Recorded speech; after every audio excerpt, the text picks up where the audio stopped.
Dietary. Today, I thought I would do an updated SIBO and diverticulitis video. Every once in a while, a video just kind of takes off.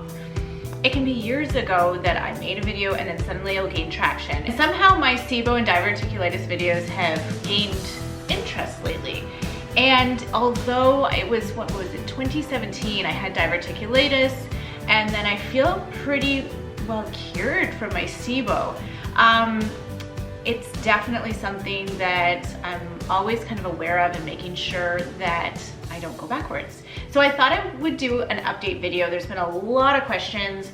There's been a lot of people coming over to my Instagram too, asking about it. And it's interesting because I'll get a lot of boyfriends or spouses also saying like, my girlfriend, my wife found this video for me and this is what I'm suffering from and I'd love more information. So let's kind of go way back. I have always had IBS, lots of issues with digestion, and then it was in 2017, August 2017, that I had a diverticulitis attack. So diverticulitis is when there's kind of outpouching in your intestine, and so picture a balloon with a weak spot that kind of pouches out, and then sometimes food or things can get caught in there and it can become infected. So in August of 2017, I started to have really bad pain in my abdomen, and it didn't feel like a stomach ache and it didn't feel like a pulled muscle or anything, but it was very confusing and very consistent. It just kind of, a couple of days went by and it was still there, and it was actually starting to get worse. And I remember kind of like protecting my belly and going to say goodnight to my kids and kind of huffing and puffing. So it was becoming more and more alarming. And finally, I kind of got the sense, like I felt like it was like an infection in my abdomen, somewhere in there. It just felt like something was off. So I finally went to go see my doctor, and I went in and she took my hips and jiggled them, and I yelled in pain, and she's like, this is not okay, I don't like this, you're going to the emergency room. So she sent me right to the emergency room, and I got right in and they started to do tests, and they couldn't figure out what was wrong. They tested for appendix, and they tested for quite a few other things. And it was finally this one general surgeon who's been awesome. He helped me, and he was really persistent. Like I kind of was like, oh, I'm probably fine. I can probably go home. I have 4 kids. I need to get home. He's like, no, I don't like this. There's something causing that pain, and I'm going to get to the bottom of it. So finally they did a CAT scan, and they were able to see the outpouching and the diverticulitis. And so they had solved the problem. It was in my transverse colon, which is up high, and it's really rare, but he's since told me that the younger people who get this, because this is more common in someone who's 80. I'm 37. I was in my earlier, a few years ago, so I was even younger then. And it's more common when you're young to be in your transverse colon. So that is an interesting fact that I've learned. So I went on antibiotics, and after about a week, it cleared up and I was okay. But for about a month after having it, I had extreme exhaustion. And again, my general surgeon, the one who figured it out, he said that that's also something he's heard from a lot of people, that there's just extreme exhaustion for about a month after as your body is healing. So after this, I was really nervous about getting it again. I was reading and hearing about stories about it happening over and over again, and then possibly like worse outcomes of having surgery or things like that. So I was really aware of what I had been eating. I think what caused it was too much meat and too much fried food.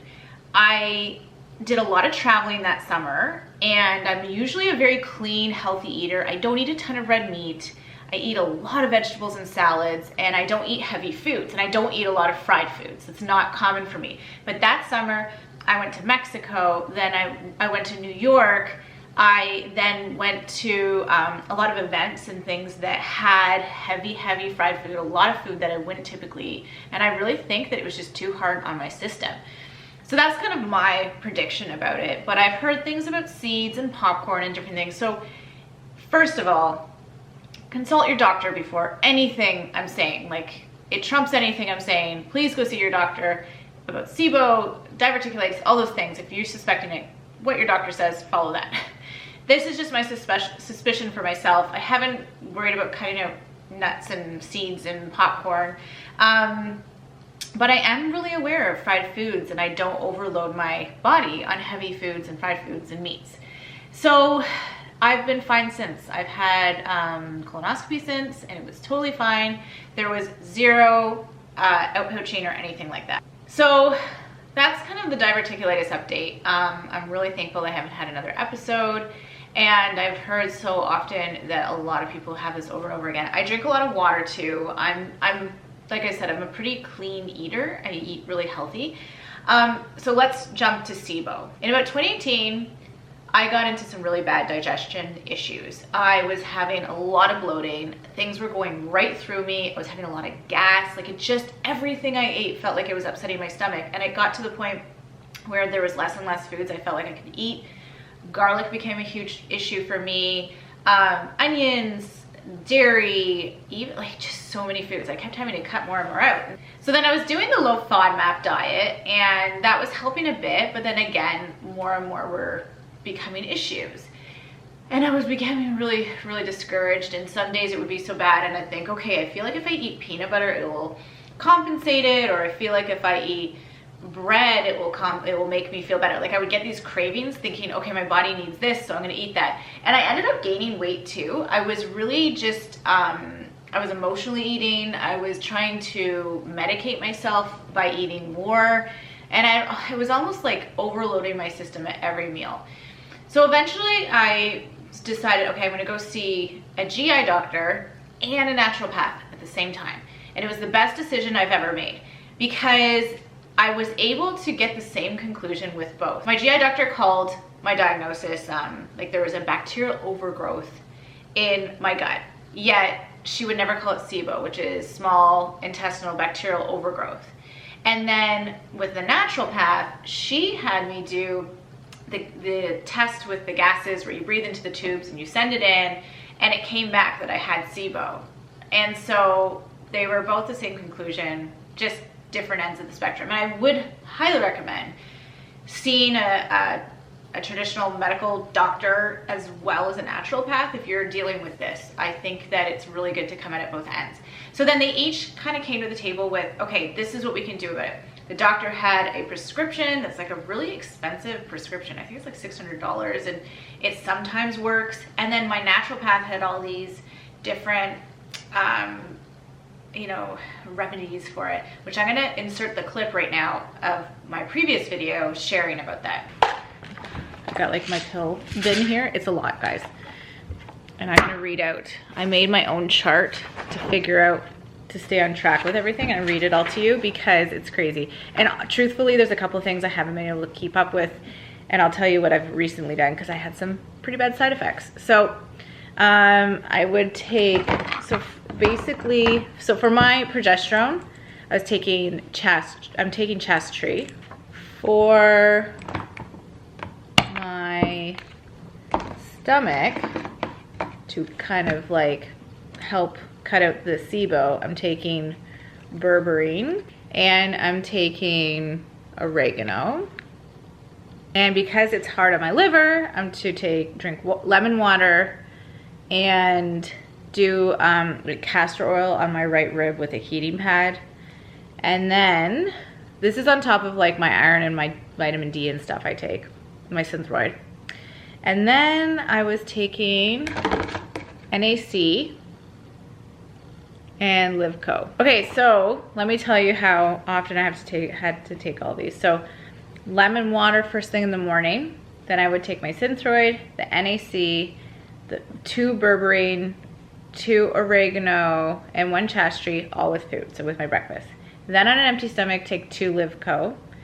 Then at lunch, take the NAC, the Tree, vitamin D, and magnesium. So vitamin D and magnesium I already take.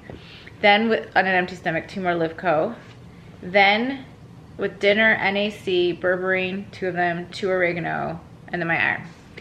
So what I ended up doing was deciding to go the natural route first. So I ended up taking those, and to be honest, I felt awful. It made me feel fluish. It made me feel nauseous. I did, I think, just under 2 weeks of it, and then I had to pull the plug because I just felt so awful. But it actually did the trick in that amount of time. So I really feel like that healed my gut a bit. It did something. So that was the first step. then I started to really cut down on my portions. So I started to intermittent fast a bit and just really slow down on how much I was eating, how much I was drinking, and just really cut down on my portions and not overload my system. And that has been the biggest game changer.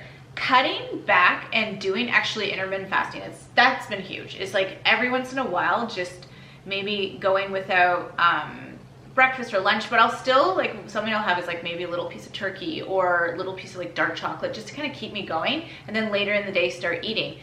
That break for my gut is huge, to the point where cutting back on my portions and cutting back on, okay, like occasionally doing the intermittent fasting, I can start to tolerate other foods again. I've been able to start eating things like garlic in small portions or sometimes onions. But as soon as I start to overload myself, even if it's too much salad, symptoms start coming back. So I would say one of the biggest things is that try intermittent fasting, try portion control, just like be really aware of not emotionally eating and not overloading your system, and just really drinking a lot of water and just being really mindful when you're eating. Like, am I actually hungry? What are the reasons I'm eating right now?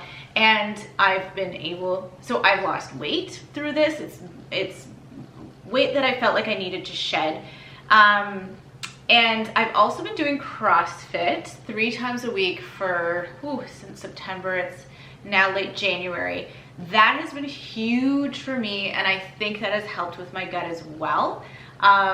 It's just, I feel like I'm in the best shape I've ever been in my whole life right now. I'm stronger than I've ever been. I feel like everything just feels healthier. I feel like I have a really good relationship with food. And something that I've found that works for me too is I do CrossFit 3 days a week, and those days that I do CrossFit, I kind of eat more. I'm so hungry and I just relax about everything. But then the days that I'm not doing CrossFit, I'll maybe intermittent fast. I'll pull back a bit. I'll be really aware of not having too much meat, because I've always got the diverticulitis in the back of my mind about not setting it up. And it's interesting because last week I ended up having some Thai food, and then I had a big piece of steak, which I wouldn't typically eat. And those two things, and actually I think I had like way too many vegetables. I started to snack on vegetables before bed thinking that was a good thing.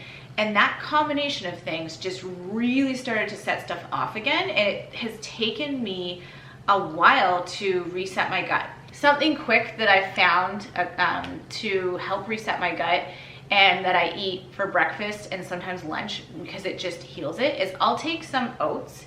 The instant kind, I'll often buy like the gluten-free instant kind. Cook some oats, just throw them in the microwave, you add some water, it's super fast. Then a big spoonful of natural peanut butter and some cinnamon, and then some almond milk. This combination is so satisfying for me, and I find it just does not set anything off, and it settles my gut. So especially if I've been eating the wrong things the day before, I'll heal my gut a bit with this, and it just really has seemed to work. And it's just something I kind of stumbled upon, so that's been huge. Anyways, I hope that's helpful. I don't know if I've added much new information, but I really would recommend, before doing anything, go see your doctor and then get their advice, and then you kind of just have to see what works for you. I think everyone's like a little bit different. I don't think it's a one size fits all. This is just what's worked for me, and hopefully sharing what's worked for me might help you in the long run. Thank you so much for watching, and don't forget to go follow me on Instagram. I'm very, very active on Insta stories, and I'd love to see you there. And if you haven't subscribed yet, I'd love for you to subscribe, and I'll see you guys soon.